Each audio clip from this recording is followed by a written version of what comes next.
Hindi sapat yung stimulation na natatanggap ng mga partner natin. Kulang ang foreplay. Baka naman hindi ninyo na ibibigay yung pangangailangan talaga kasi iba-iba po talaga ang preference ng babae para makatapos sila. Maitim ba skin, underarm at singit mo? K-Skin ang bahala sa'yo. Premium ang ingredients, paraben-free and sulfate-free, and FDA-approved, kaya safe for everyone. With K-Skin, ibalik ang alindog mo. Huwag nang magpahuli.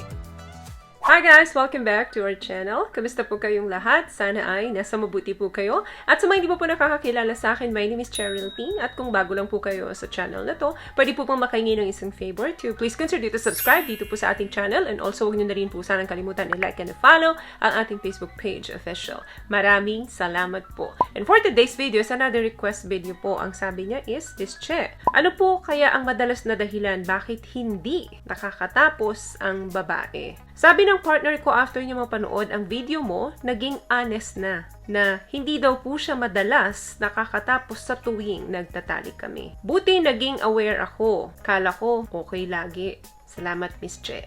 Alam nyo guys, hindi sa lahat ng pagkakataon ay in the mood ang mga babae. May mga mood swing yan. May mga hormonal imbalance na nagaganap sa loob ng katawan nila yan. Kaya okay lang. Lalo na kung paminsan-minsan lang naman na nangyayari ito. Pero kung madalas na nangyayari ito, dun ka palang dapat maging aware. Very healthy yung ginawa ng partner mo na sinabi niya sa'yo na madalas hindi siya nakakatapos. So ano nga ba yung kadalasang dahilan niya? May mga babae po na habang nakikipagtalik sila dun sa mga partner nila, nai-stress na yan na bakit ang tagal-tagal na nung partner ko doon sa baba ng kinakares yung aking pipay hanggang ngayon, hindi pa rin ako matapos. So nai-stress na siya, wala pa man. Kaya ang nangyayari, nahihirapan siya doon mag-focus sa sensation na nararamdaman niya. So kapag nangyayari na to doon sa isip niya, nagsistart na siya mag-alala kung gaano pa kaya katagal bago matapos ito. Makakatapos pa kaya ako? So, ang gagawin niya ngayon, either pepekein niya or mananatili ka dyan sa ginagawa mo sa kanya in order for her na makatapos talaga siya. So, dahil stress na nga ang babae, sasabihin niya sa'yo, yes, tapos na siya.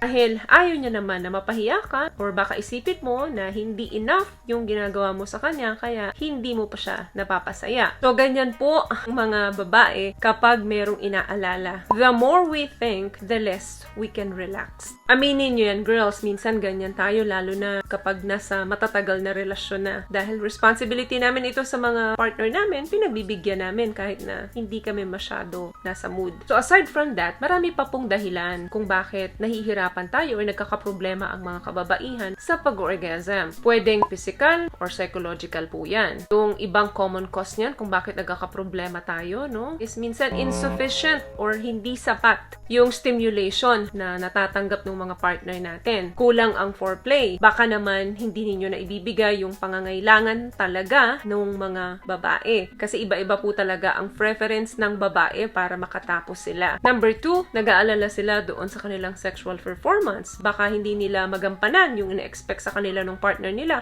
or baka mapagod sila nung oras na yun dahil wala sila masyado gaano sa mood. Number 3, mood disorders. Isa na dyan yung depression or baka naman meron siyang problemang pinagdadaanan ng mga oras na yun, hindi sa'yo nasabi kaya wala siya sa mood. So, hindi rin maganda yung performance niya. Ang ending, hindi siya makakatapos. Pagbibigyan ka lang niya kasi baka nangungulit ka na. Number 4, baka may mga physical health siya na kinakaharap na hindi niya lang sinasabi sa'yo. May masakit pala siya dun sa puso niya, hindi niya lang nababanggit sa'yo. Possible din na may mga traumatic previous experience siya sa'yo. Baka may ginawa ka sa kanya from the past na hindi niya nagustuhan, then nag-aalala siya, baka gawin mo uli sa kanya yon hindi niya masabi sa'yo, kaya umiiwas na lang siya. Another thing, baka may problema kayo sa relasyon nyo. Yung mga babae po kasi more on mental sila. Hindi po kami ma-physical. Kailangan pinupuno muna ng maraming love and affection yung isip namin bago talaga kami bumigay. Kung may problem kayo sa relationship na akala nyo tapos na pero dun sa mga babae, hindi pa pala.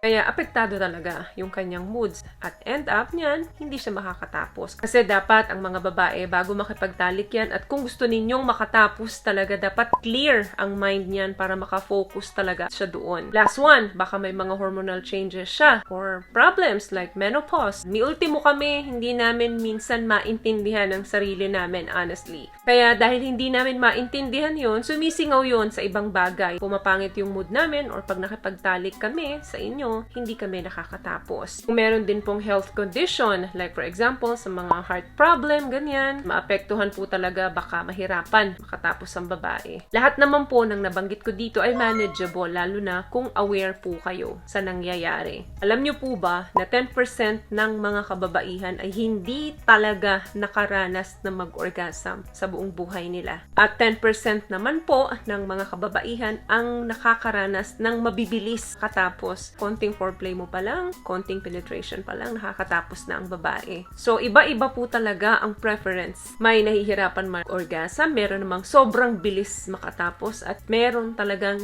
never nakatapos. Our mind needs to stay clear and focused para maging successful po makamit natin yung big O. Yung nerves natin dyan, kailangan mapanatili natin yung pagiging sensitive niyan. And yung blood natin needs to flow to all the right places in order for us na magkaroon tayo ng big O. So yun lamang guys ang video natin for today. I hope nakatulong po ang pinag-usapan natin dito. At kung nagustuhan niyo po ang ating video, please give it a thumbs up, comment down below, and also share this video na rin po sa mga kaibigan na sa tingin niyo matutulungan ng video natin. Once again, palagi po kayong mag-iingat at palagi po kayong manalangin. Thank you guys for watching and see you in our next one. Always love yourself and be a blessing. Bye!